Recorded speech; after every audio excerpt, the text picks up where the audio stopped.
true needs, the more chance you have of structuring an offer that will meet their needs. Another thought that most beginning investors have is that the seller doesn't need to sell as much as I want to buy. They always think that they have the weaker hand in a negotiation. Why would that be? The answer is very simple. The investor knows all about the pressure that is on him. He doesn't know about the pressure on the seller. This simple fact always leads the investor to believe that he has a weaker hand in the negotiation than he really does. Once you understand this phenomenon and believe it, you become a more powerful negotiator. Also, we tend to be very conscious of our vulnerabilities.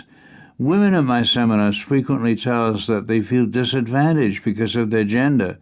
Others tell us that they are afraid of rejection. Several people have told us that they feel disadvantaged because of their religious or ethnic background. It's doubtful that any of these perceived vulnerabilities are apparent to the sellers with whom they negotiate, but they become an issue when they affect the investor's attitude toward the negotiation. Good negotiators know that the better we can understand what is driving the other side, what they really want to accomplish, the better we can fulfill their needs without taking away from our position. Poor negotiators get into trouble because they fear that they will be vulnerable to the other side's tricks if they let the other side know too much about them. Instead of wanting to find out what is driving the other side and revealing their drives to the other side, the poor negotiator lets his fears stop him from being that open. Practice negotiating skills in inconsequential situations. Negotiating is a skill, not just knowledge. You can gain knowledge from reading a book, listening to a lecture, or watching an instructional video. A skill you learn by doing. It's like a doctor learning how to become a surgeon. You can listen to lectures for weeks. You can stay up all night reading books. But sooner or later you've got to pick up a scalpel and cut someone open. It's the same way with the skill of negotiating. You've got to do it to learn it. My advice for the next 30 days, negotiate everything you do. If you go into a store to buy a $10 item, see if you can get $1 taken off because the label is torn, or ask them if they'll match the price at the store down the street. Don't wait until you're trying to buy real estate to learn how to negotiate. Practice with little things first. Americans are reluctant to negotiate. Realize that negotiating does not come naturally to we Americans. It is not a part of our culture. We look at the price tag and think that's the lowest price the merchant will take for the item.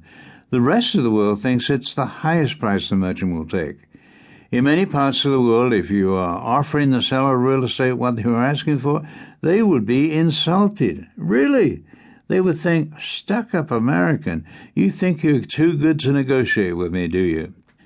Americans are focused on reaching agreement quickly and feel that anything that slows down the process is counterproductive. Americans feel that you can trust the other person only after you have an ironclad contract signed.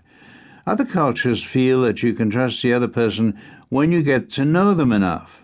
Americans resist outrageous initial demands because they think it slows down the entire process.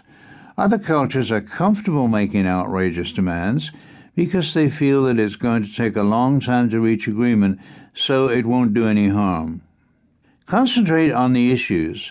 Power negotiators know that they should always concentrate on the issues and not be distracted by the actions of the other negotiators.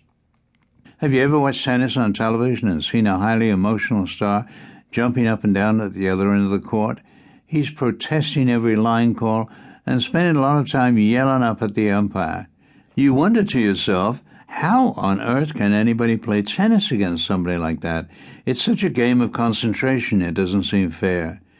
The answer is that good tennis players understand that only one thing affects the outcome of the game of tennis. That's the movement of the ball across the net. What the other player is doing doesn't affect the outcome of the game at all, as long as you know what the ball is doing. In that way, tennis players learn to concentrate on the ball, not on the other person. When you're negotiating, the ball is the movement of the concessions across the negotiating table.